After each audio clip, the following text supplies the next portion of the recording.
Morning, everybody, and welcome back to the C40 World Mayors Summit. I hope you enjoyed last night.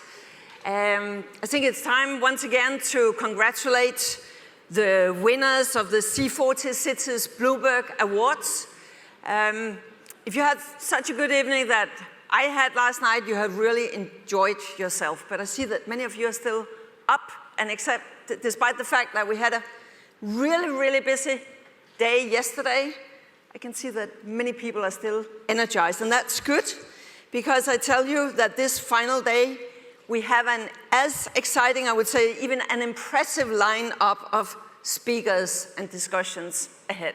So welcome to this final day.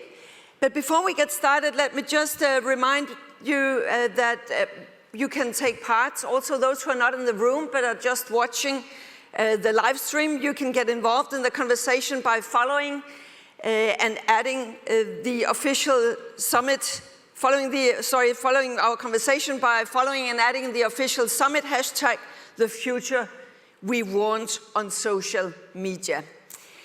See, yesterday we learned how cities are reducing emissions through innovative programs and policies in all sorts of fields. We were discussing waste and energy and transport and many other things.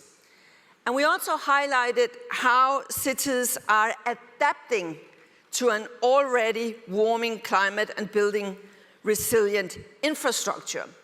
Today's focus will be on how we make sure that as we transition to this green and thriving society, consuming within the planet's boundaries, how can we then at the same time bring everyone on board? That's sort of the main headline for today. So let's get started.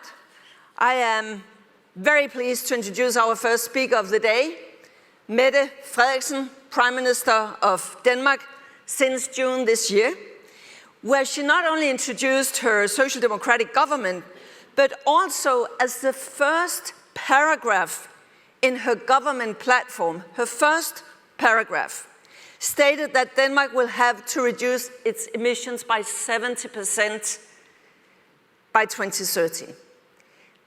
That's something to be inspired from. The very first paragraph.